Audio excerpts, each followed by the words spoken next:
जब रात होती है तो हम एक दिया जला लेते हैं और उसकी रोशनी में खुद को महफूज समझते हैं, मगर उस रोशनी के परे जो अंधेरा है वो अपने अंदर बहुत सारी कहानियां समेटे हुए है और इन्हीं कहानियों को आप तक लेकर आता है रात के अंधेरे में।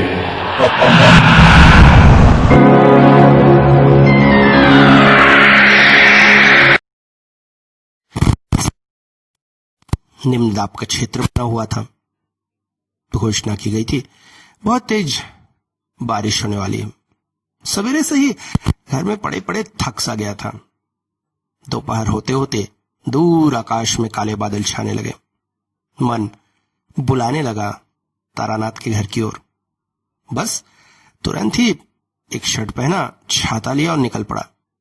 तेज कदमों से उनके घर तक पहुंच जाना चाहता था बारिश के आने से पहले, क्योंकि जैसे ही बारिश आएगी तब कहानी जम जाएगी।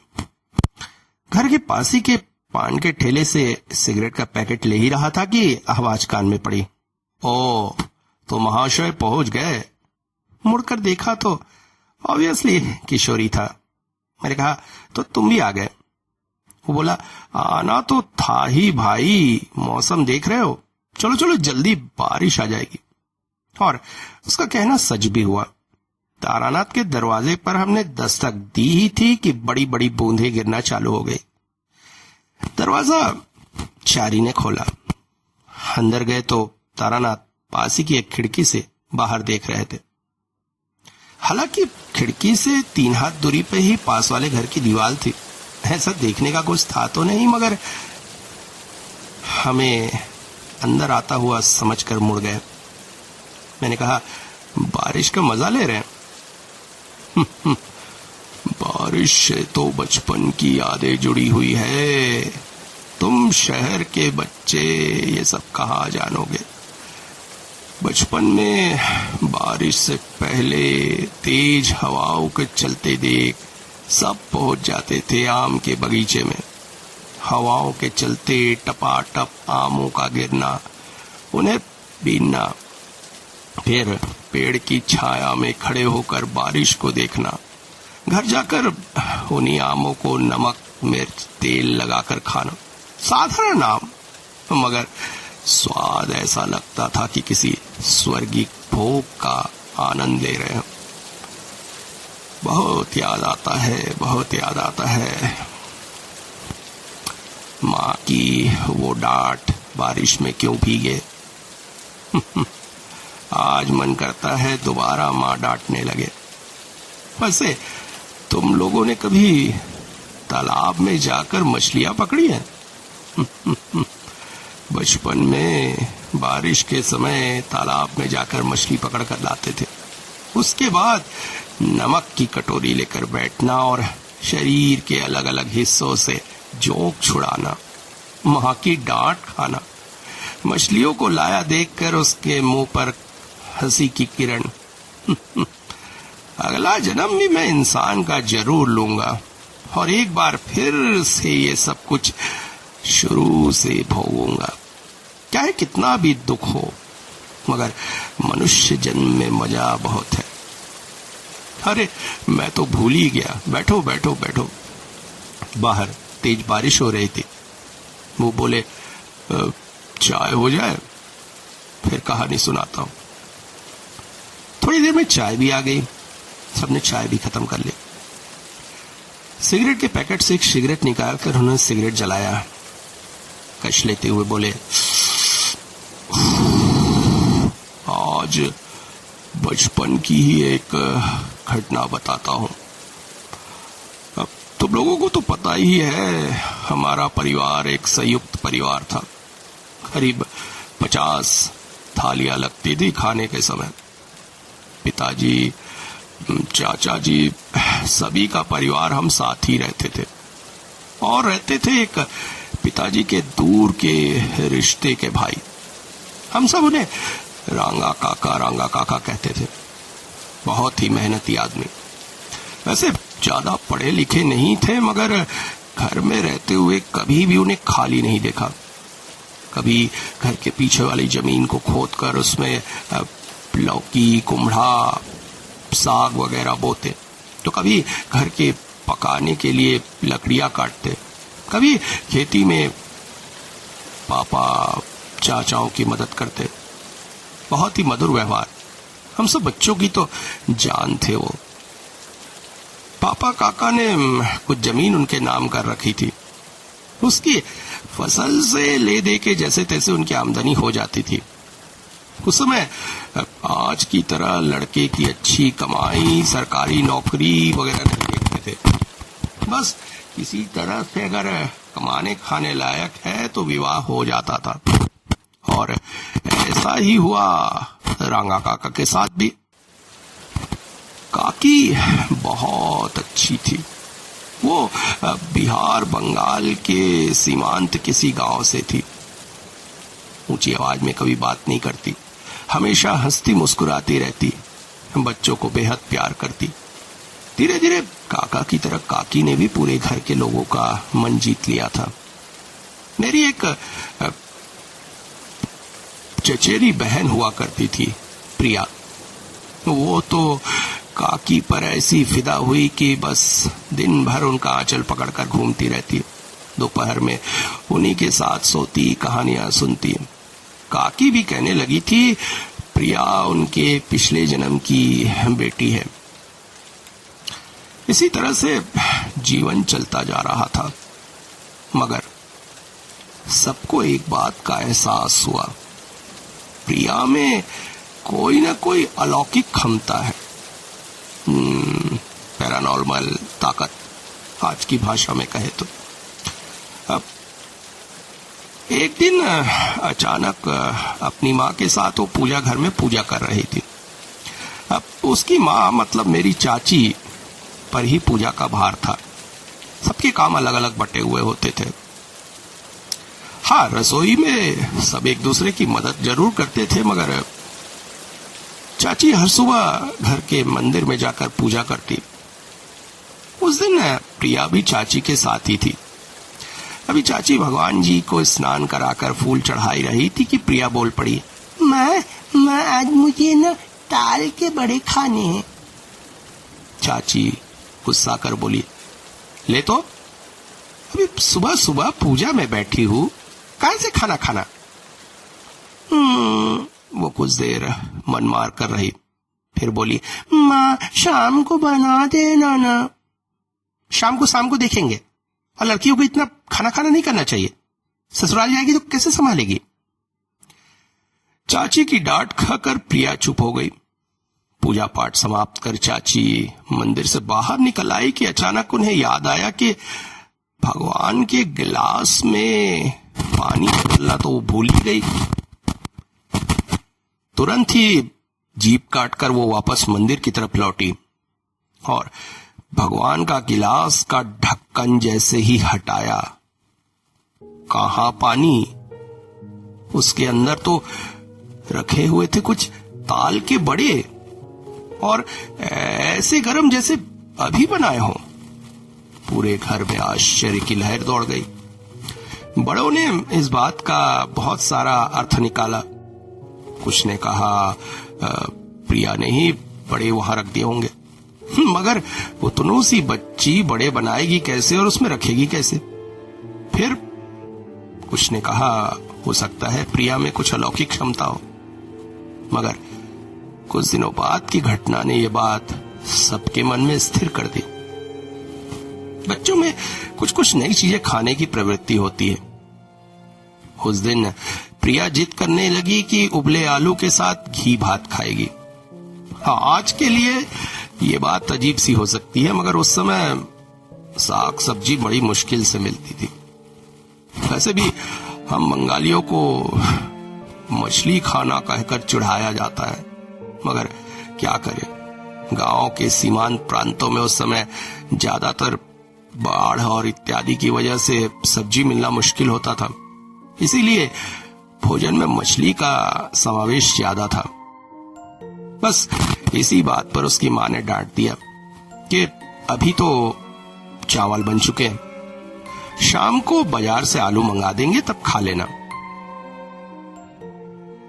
रांगा चाची आज खाना बना रही थी। हाथ मोचते मोचते वो बरामदे में आई और बोल पड़ी, बाप रे, लो चावल भी बैठ गए, आज खाने का पाठ पूरा हुआ। अच्छा, आज चावल में इतने सारे आलू किसने डाले हैं? सुनकर सब आश्चर्यचकित हो गए, क्योंकि उस दिन घर में एक भी आलू नहीं था।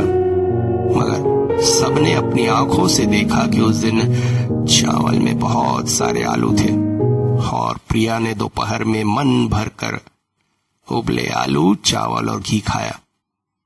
धीरे धीरे सबको इस बात का एहसास होने लगा था कि प्रिया एक सामान्य सी बच्ची नहीं है। मतलब आप कहना चाहते हैं कि वो कोई दिव्य कन्या थी। किशोरी बीच में ही बोल पड़ा, जैसे कि उसकी आदत थी। तारानाथ बोले, देखो, दिव्य कन्या वगैरह मैं कुछ नहीं जानता, मगर हाँ, तंत्र जगत में कहा जाता है एक माध्यम, जिसे तुम्हारी भाषा में कहे तो मीडियम के द्वारा तंत्र में आत्माओं को बुलाने के लिए काफी उपयोग किया जाता है। इसका एहसास तुम्हें आगे चलकर होगा। एक दिन अचानक रांगा काकी के गांव से खबर आई कि उनकी पिता का देहांत हो गया है। रांगा काकी मां का देहांत तो बचपन में ही हो गया था। बाकी भाई बहन भी शहरों की ओर चले गए थे। गांव में पिता ही अकेले रहते थे।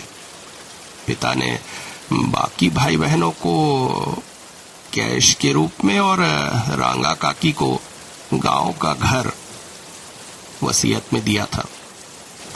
वकील ने कहा, जल्द से जल्द जाकर पोजीशन ले ले, अन्यथा सरकार कुर्क कर देगी। सो रांगा काकी और चाचा गांव जाने के लिए तैयारी करने लगे।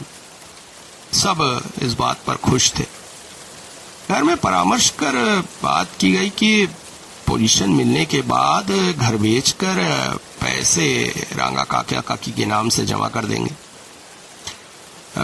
काका की जो आर्थिक स्थिति थी, उस स्थिति में इतना सारा धन मिलने पर घर वाले खुश भी थे कि उनका भविष्य संवर जाएगा। अभी वो जाने की तैयारी कर ही रहे थे कि रांगा काका वकील के साथ शहर की कचहरी में काम निपटाने गए। 2-3 दिन का काम था, इसलिए वो शहर में ही रह रहे थे। एक रात प्रिया जाग पड़ी। अपनी माँ से बोली, माँ, बाहर का दरवाजा खोल दो, रांगा काका आ रहे हैं। सब चौंक पड़े। प्रिया बार बार ये बात दोहरा रही थी तो रात में सोते हुए घर के काफी लोग उठ गए। उसकी जिद पर बाहर का दरवाजा खोला गया, मगर बाहर अंधेरे के अलावा कुछ भी नहीं था। उसकी माँ ने डांटते हुए कहा, कहाँ है तेरा रांगा काका? है, पूरा रोड खाली है, पागल की तरह बातें मत किया कर। उसे डांट कर घर की ओर ले ही जा रहे थे कि कुछ दूरी पर रोशनी दिखाई दी। घर के बड़े बाहर निकलकर चीख पड़े, कौन है? दूर से आवाज आई, भैया मैं हूं। ये रांगा काका थे। उन्होंने बताया कि ट्रेन से लौटते लौटते लेट हो गए थे, इसीलिए इतनी रात के आए। सबको आश्चर्य था कि उस बच्ची को कैसे पता चला कि वो आ रहे हैं। एक दिन रांगा काका और काकी गांव की तरफ चल पड़े। उस दिन प्रिया बहुत रोई थी। काकी ने उसे समझाया, बेटा 1 महीने में तो मैं आ जाऊंगी, उसके बाद फिर तुम्हें ढेर सारी कहानी सुनाऊंगी। मगर पता नहीं क्यों प्रिया काकी को जाने नहीं देना चाहती थी। मगर उन्हें रोका भी तो नहीं जा सकता था। काकी चली गई। एक दिन अचानक प्रिया सोते सोते घबराकर सपने से उड़ गई। बोली, माँ, कल रात को ना मैंने रांगा काकी को सपने में देखा था। वो मुझसे मिलने आई थी। उन्होंने ना एकदम नई सी साड़ी पहन रखी थी और उनके सिर में ना ढेर सारा सिंदूर था। पूरे बाल भी सिंदूर से रंगे थे। ऐसा क्यों माँ? ये बात किसी को तब समझ में नहीं आई, मगर कुछ दिनों बाद जो हुआ वो सबके ऊपर दुखों का पहाड़ बनकर टूटा। अचानक रांगा काका लौट आए। बढ़ी हुई दाढ़ी, बिखरे बाल, मैले कपड़े। घर के बरामदे में आकर कुछ देर चुपचाप बैठे रहे। घर के बड़ों ने बार बार पूछा क्या हुआ है, मगर कुछ भी जवाब नहीं देते थे और फिर फूट फूट कर रोने लगे। उसके बाद जो कुछ उन्होंने कहा वो सुनकर हम भी बिलक बिलक कर रो पड़े। उन्होंने बताया कि अचानक ही बुखार से आक्रांत होकर रांगा काकी की मौत हो गई है। गांव के ही लोगों के साथ मिलकर वो उनका दाह संस्कार कर वापस आ रहे हैं। मगर आश्चर्य, उन्होंने बताया कि उन्हें उपहार में देने के लिए उन्होंने एक नई साड़ी खरीदी थी। उसी साड़ी को पहनाकर उनका दाह संस्कार किया गया और गांव के नियम अनुसार सधवा होने की वजह से उनके बालों में ढेर सारा सिंदूर भर दिया गया था। इसके बाद रांगा काका जैसे बदल से गए। वो काका जो हमेशा काम में लगे रहते थे अब खाली बैठे रहते, एकटक सुने आकाश की तरफ ताकते रहते। पिताजी और चाचाओं ने मिलकर उन्हें समझाया कि गांव की जमीन बेच दे, मगर पैसों का क्या करेंगे। उन्होंने कहा, मेरा अब कौन सा संसार है भैया, मैं कहता हूं गांव में एक अच्छा सा अस्पताल बना देंगे तुम्हारी बहुरानी के नाम से। सब कुछ निपटा। गांव के अस्पताल का शिलान्यास भी हुआ, मगर एक दिन अचानक चाचा कहीं चले गए। हालांकि इस बात को सब लोगों ने पहले ही अनुभव कर लिया था कि ऐसा ही कुछ होगा। अब घर का माहौल धीरे धीरे बदलने लगा था। ये प्रकृति का नियम है कि जब कोई तुम्हें छोड़कर जाता है तो ऐसा लगता है उसके बिना ये संसार नहीं चलेगा, मगर धीरे धीरे संसार उसे भूलता जाता है। सबको आदत होने लगती है उसके न होने पर भी जिंदगी को फिर से जीने की। यही सब कुछ हमारे साथ भी था, मगर चाचा का कमरा बंद ही रखा गया था। चाचा के कमरे की तरफ ही हमारे घर का तुलसी का चौरा था। उस दिन शाम को अचानक काम में व्यस्तता के कारण घर की बहुओं ने वहां दिया नहीं दिया। मेरी मां अचानक बोल पड़ी, हे भगवान, दिया देना तो हम भूल ही गए। अब प्रिया, जाना बेटी, दिया दिया। अब तक हम सब थोड़े बड़े हो चुके थे। प्रिया भी छोटी सी बच्ची से 10-12 साल की लड़की में हो चुकी थी। वो हाथों में दिया लेकर उस ओर चल पड़ी, मगर थोड़ी ही देर में उसके चीखने की आवाज आने लगी। सब दौड़कर उस ओर गए तो देखा दिया जमीन पर उल्टा पड़ा था और चाचा के कमरे की तरफ देखकर प्रिया चीख रही थी। बाद में जब उसे शांत कर पूछा गया तो उसने बताया कि उसने रांगा चाची को कमरे के दरवाजे पर खड़ा देखा। उन्होंने सफेद साड़ी पहन रखी थी और उनके हाथ में एक सुंदर सी गुड़िया थी। चाची का दिखना तो सामान्य समझ में आता था, मगर हाथ में गुड़िया का क्या कारण था। इसके बाद धीरे धीरे समय बदलने लगा। मैं तंत्र जगत की ओर उन्मुक्त हुआ, घर छोड़कर बाहर निकल गया। मातू पगली से भी मुलाकात हुई, जिसके बारे में मैंने बताया था। मधुर सुंदरी देवी के दर्शन हुए। एक बार फिर से मैं घर लौट आया। अब तक प्रिया 18 साल की कन्या में बदल चुकी थी। अभूतपूर्व सौंदर्य, और इसी सौंदर्य के चलते बहुत जल्दी उसकी शादी भी तय हो गई, जैसा कि होना ही था। उसके ससुराल वाले बहुत अच्छे थे, दहेज की ज्यादा मांग नहीं थी। अब जैसा होता है लड़के वालों में एक अलग सा घमंड, एक अलग सा रौब होता है, मगर उसके ससुर बहुत ही अच्छे व्यवहार के थे। उन्हें घर आने पर ऐसा लगता ही नहीं था कि वो लड़के वाले हैं। घर के सभी लोग अत्यंत प्रसन्न थे। उस रात प्रिया ने एक बार फिर रंगा चाची को सपने में देखा। वो खड़े होकर हाथों में सुंदर सी गुड़िया लिए कुछ कहने की कोशिश करती थी, मगर प्रिया को यह सुनाई नहीं देता था। वो घबराकर चीख कर उठ गई, मगर अब घर वालों के लिए ये परेशानी का सबब बन गया था। अगर शादी के बाद भी प्रिया इसी तरह करती रही तो ये तो बहुत परेशानी वाली बात हो जाएगी। अगली सुबह एक ओझा को घर में बुलाया गया। मैं उसे देखकर ही समझ गया कि वो सिर्फ एक ढोंगी है, मगर काफी सारे कर्मकांड पूजा पाठ करने के बाद ओझा ने कहा कि अब प्रिया इन सब चीजों से मुक्त हो जाएगी। मगर सबके आश्चर्य की सीमा को पार कर उसी रात प्रिया को फिर से रंगा चाची दिखाई दी। अब मुझसे रहा न गया। मैंने पिताजी से कहा, मैं उसे एक ताबीज बनाकर देता हूं, इससे उसे असर होगा। पिताजी ने मेरी ओर देखते हुए कहा, तुम तो चुप ही बैठो, तुम्हारी ताबीजों से असर हो लिया। मैं जिस तरह घर छोड़कर अक्सर निकल जाता था, उससे मेरी छवि उस वक्त घर में एक नाकारे की थी। कोई भी इस बात को मानने को तैयार ही नहीं था कि मुझे तंत्र जगत का कुछ भी ज्ञान है। मगर मां बोल पड़ी, क्या हुआ, करने दो ना, जब इतने उपाय किए हैं उसका उपाय भी करके देख लेते हैं। मुझे एहसास था मां मेरा दिल रखने के लिए ही कह रही है। वैसे इन सब उपायों को करना कोई बड़ी बात न थी। ताबीज बनाने के लिए मुझे जो चाहिए था वो गांव में ही मिल गया।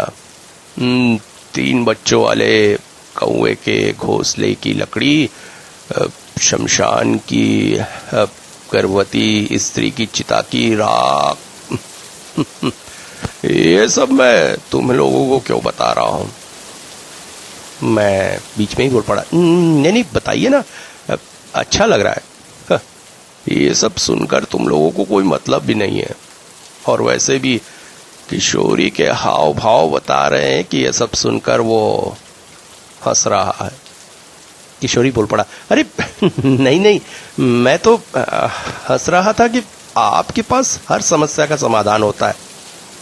बेटा, मैंने दुनिया देखी है, तुम्हारे चेहरे के भाव मुझे बता रहे। मैं बीच में ही बोल पड़ा, आप उसे छोड़िए, वो तो फालतू का इंसान है, आप कहानी बताइए। हाँ, चलो, मेरी बातों का असर हुआ और मल्ल युद्ध यहीं पे समाप्त हुआ। खैर, इसके बाद मैंने ताबीज बनाकर उसे दे दी, और आश्चर्यजनक रूप से अगले 3 रातों तक उसे कोई भी सपना न आया। अगली सुबह पिताजी ने बड़े सम्मान की नजरों से मेरी ओर देखते हुए कहा, तुमसे मिलने कुछ लोग बाहर आए हैं। गांव देहात में ये सब बातें किसी के पास ठहरती नहीं है, आग की तरह फैलती है।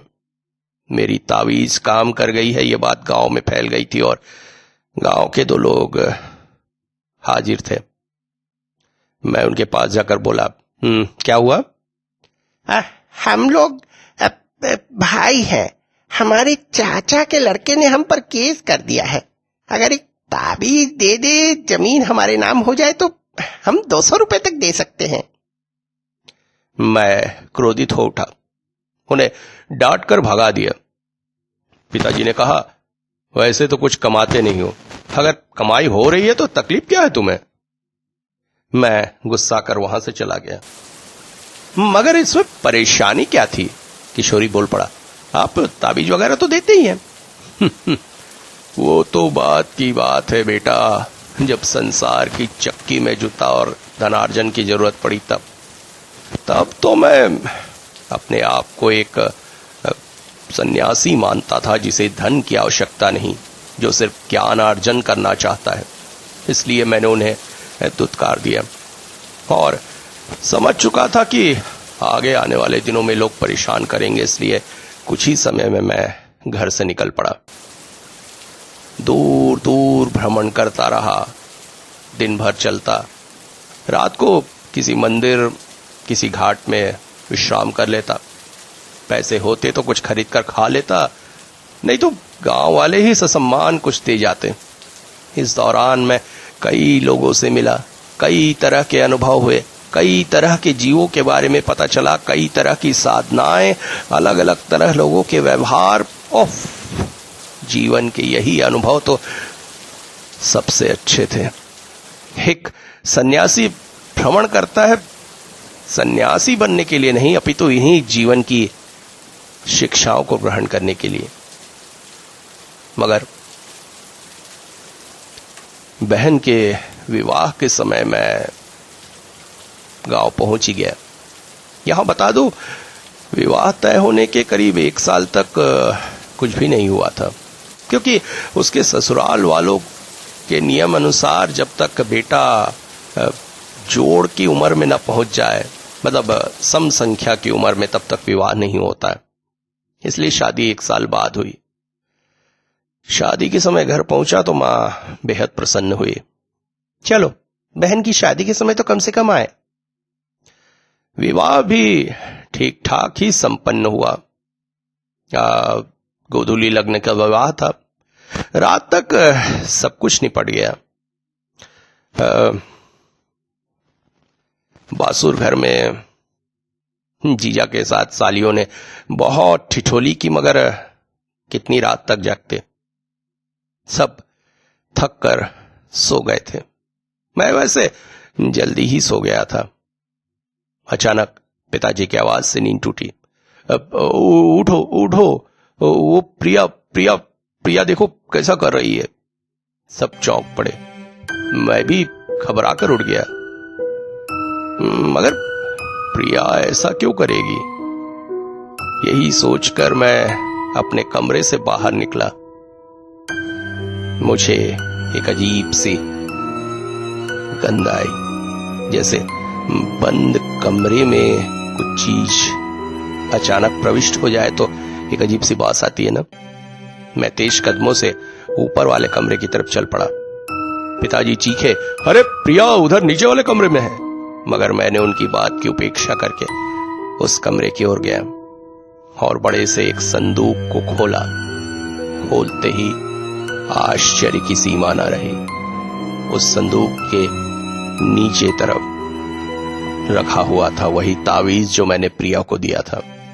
प्रिया ने लोकलाज के डर से वो तावीज उतार कर रख दिया था। सोचा विवाह के समय लोग उसके हाथों में तावीज बंधा देखेंगे तो 1000 तरह के प्रश्न करेंगे, मगर उस तावीज के अलग होने के नाम से ही उसे ये सपने दिखाई देने लगे थे। उसे तुरंत ही तावीज पहना दिया गया और अब तक ससुराल वालों को भी सब पता चल चुका था। उन्हें भी समझा दिया गया कि तावीज उसके पास रहने पर फिर कोई तकलीफ नहीं होगी। कालांतर में तकलीफ हुई भी नहीं। मगर विदाई के समय एक और आश्चर्यजनक घटना घटी। प्रिया का सामान एक सूटकेस में रखा गया था, मगर जब उसकी विदाई होने लगी तो वो सूटकेस खोजे नहीं मिल रहा था। बहुत तलाश करने के बाद घर की सीढ़ी के ऊपर वाले बरामदे में वो सूटकेस पड़ा मिला। उसके कपड़ों को निकालकर बिखेर दिया गया था। घर वालों ने डरते डरते जब उसकी तलाशी ली तो गहने वगैरह सब कुछ ठीक थे। पाउडर का डब्बा, लिपस्टिक वगैरह इधर उधर फेंका गया था और आश्चर्यजनक रूप से सूटकेस के ऊपर पाउडर पड़ा था और उस पर किसी छोटे बच्चे के हाथों के निशान थे, जैसे कोई छोटा बच्चा बैठकर पाउडर पर हाथ मार मार कर खेला हो। मगर ऐसा छोटा बच्चा तो घर में कोई था नहीं, और जहां तक हाथों की आकृति बता रही थी कि बच्चा बेहद छोटा था। ऐसे बच्चे का अकेले बैठकर खेल पाना भी संभव नहीं था। मगर जैसे तैसे विदाई संपन्न की गई। बहन की विदाई के बाद मैं एक बार फिर से भ्रमण पर निकल गया। घूमते घूमते शायद 2 साल का समय बीत गया होगा। एक दिन पहुंचा एक गांव में, सामान खरीद रहा था, यही चिवड़ा गुड़ वगैरह खाने के लिए। दुकानदार से मैंने पूछा, भैया ये कौन सा गांव है? वो बोला, बाबू ये रामपुर है। रामपुर नाम सुनते ही साथ में चौंक पड़ा। मतलब मैं बिहार बंगाल की सीमा के बीच में हूं। अचानक मेरे चेहरे के भाव बदलते देखकर वो दुकानदार बोल पड़ा, क्या हुआ बाबू, कुछ हुआ था क्या इस गांव में? नहीं, मैं वहां से कुछ दूर सरक आया, यादों के बावर में खोने लगा था। यही तो गांव था मेरी रांगा काकी माँ का। यही तो आई थी वो, और यही तो उनकी मौत हो गई थी। बचपन, उनके वो प्यार, सब कुछ दिल को छूने लगा। मन किया आज की रात कम से कम इस गांव में बिताता हूं। फिर याद आया यही के शमशान में तो रांगा काकी मां को जलाया गया था, तो क्यों ना आज की रात उनके सानिध्य में शमशान में ही बिताया जाए। मैं लोगों से पूछकर शमशान की ओर चल पड़ा। गांव से काफी बाहर शमशान था। शमशान में एक और शमशान यात्रियों के लिए छत सी बनी थी। मैं उसी ओर चल पड़ा। एक कोने में बैठ गया। एहसास करने लगा कि इसी शमशान में रांगा काकी मां की अंतिम यात्रा आई थी। शायद उनका स्पर्श, बचपन की वो यादें, सब कुछ महसूस हो जाए। काफी देर बैठे बैठे सिगरेट पीने की इच्छा हुई। एक माचिस जलाते ही साथ में चौंक पड़ा। माचिस की हल्की रोशनी में मैंने देखा मेरे पास ही एक और व्यक्ति भी बैठा हुआ है, मगर इतनी शांति से कि अब तक उसके होने का एहसास भी मुझे न हुआ था। मैंने पूछा, कौन हो? उसने कोई विशेष जवाब न दिया। मैंने फिर से पूछा, कौन हो? वो बोला, यही शमशान में रहता हूं। शमशान में बहुत से ऐसे बेघरबार लोग मिल जाते हैं जो शमशान की चिता जलाने वगैरह में लोगों की मदद करते हैं। बदले में थोड़े बहुत कपड़े पैसे वगैरह उन्हें मिल जाते हैं। शायद इसी प्रकृति का लोग था वो। ऐसे लोग ज्यादा बातचीत नहीं करते हैं। वो भी वैसा ही था, परंतु इस एकांत शमशान में एक सहयात्री पाकर मैं बेहद प्रसन्न हुआ था। सोचा शमशान से संबंधित कुछ जानकारियां ही उससे ले ली जाए, कुछ अनुभव। मैं बोल पड़ा, यही शमशान में रहते हो? कभी भूत प्रेत वगैरह देखे हैं? उसने कोई विशेष जवाब नहीं दिया। अरे मैं कुछ पूछ रहा हूं भाई, बताओ कुछ भूत प्रेत वगैरह के अनुभव। अचानक ही वो धीरे से बोल पड़ा, बहुत से अनुभव हुए हैं, मगर एक अनुभव जीवन भर याद रहेगा। कौन सा अनुभव? एक औरत को यहां जलाया गया था बहुत साल पहले, मगर उसके साथ जो कुछ हुआ था वो बेहद दुखदाई था। लाश को चिता पे चढ़ाकर डोम जब उस पर लकड़ियां कोच रहे थे जल्दी जलाने के लिए, तब पता चला वो औरत गर्भवती थी। उसके पति को इस बात का पता नहीं था। शायद गर्भवती होने के बाद वो अपने पति को बताने ही वाली थी, उससे पहले ही उसकी मौत हो गई। पति गरीब था। डोम लोगों ने कहा कि ऐसी गर्भवती होने पर गर्भ को अलग से चिता देनी होती है, मगर पति ने इसमें असमर्थता जताई। और उस औरत को ऐसे ही जला दिया गया। तब से वो असह्य पीड़ा में भटक रही है। उसका गर्भ और उसको दोनों को मुक्ति नहीं मिल पाई है। बेहद तकलीफ में है वो। इसके बाद उसने उस औरत की जो आकृति वर्णन की, उसे सुनकर मैं चौंक सा पड़ा। मुझे ऐसा लगा कि ये तो रांगा काकीमा की प्रतिमा के बारे में बात कर रहा है, और धीरे धीरे मेरे दिमाग में ये बात साफ होने लगी कि क्यों प्रिया को रांगा काकीमा गुड़िया के साथ दिखाई देती है। वो अपनी तकलीफ हमेशा बताने की कोशिश करती थी, मगर प्रिया बच्ची ही तो थी, इसलिए एक अच्छा माध्यम न बन पाने के कारण वो कभी भी उनकी बातों को समझ न सकी। मैं इस बात को समझकर कुछ पूछने के लिए उस व्यक्ति की ओर उद्धत हुआ कि मैंने देखा वहां पर कोई भी नहीं था। आश्चर्य, वो ऐसे हवा में कैसे विलीन हो गया जैसे प्रकट हुआ था। मगर हां, बात मुझे समझ में आ गई थी। इसके बाद मैं घर लौटा।